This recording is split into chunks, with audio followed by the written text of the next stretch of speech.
விழுப்புரம் மாவட்டம் ஜானகிபுரத்தில் கோவிந்தசாமி மணிமண்டபத்தை திறந்து வைத்து பார்வையிட்ட பின்னர் தற்போது முதலமைச்சர் இடஒதுக்கீடு போராளிகளின் மணிமண்டபத்தை திறந்து வைத்திருக்கிறார். அதன் நேரலை காட்சிகளை பார்க்கலாம். கூடுதல் விவரங்களோடு இணைகிறார் செய்தியாளர் குணாநிதி. குணா, விவரங்கள்.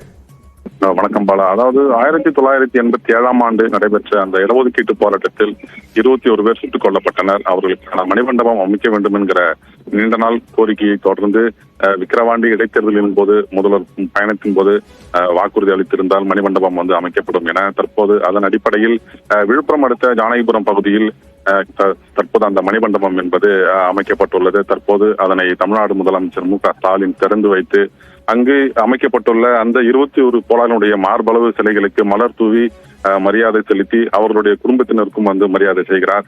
தொடர்ந்து பாத்தீங்கன்னா இதற்கு முன்பாக திராவிட இயக்க முன்னோடியாக இருந்த கோவிந்தசாமி அவருடைய மணிமண்டபத்தினை திறந்து வைத்து அங்கு அமைக்கப்பட்டிருந்த அந்த வரலாற்று புகைப்படங்களையும் அவர் பார்வையிட்டார்.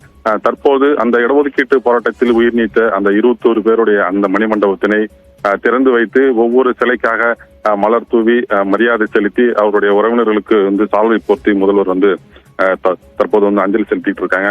இதனைத் தொடர்ந்து இந்த மணிமண்டபம் என்பது மிக நீண்ட நாள் கோரிக்கையாக இருந்து வந்தது. கிட்டத்தட்ட 1987 இருந்தே தற்போது வரை இந்த மணிமண்டபம் அமைக்க வேண்டும் என்கிற கோரிக்கை மிக பிரதானமாக முன்வைக்கப்பட்ட நிலையில விக்கிரவாண்டி இடைத்தேர்தலின் போது பரப்புரைக்கு வந்த தமிழ்நாடு முதல்வர் ஸ்டாலின் இங்கு 21 பேருக்கு கண்டிப்பாக மணிமண்டபம் அமைக்கப்படும் என்கிற ஒரு வாக்குறுதியை அளித்திருந்தார். அதன் பேரில் சட்டமன்றத்திலும் அது அறிவிக்கப்பட்டது. அதனைத் தொடர்ந்து கிட்டத்தட்ட 9.25 கோடி ரூபாய் மதிப்பீட்டில் தற்போது இந்த மணிமண்டபம் என்பது அமைக்கப்பட்டது.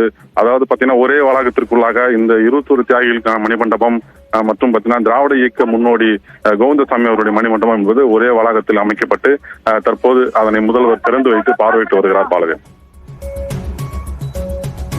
விவரங்களுக்கு நன்றி குணாநிதி.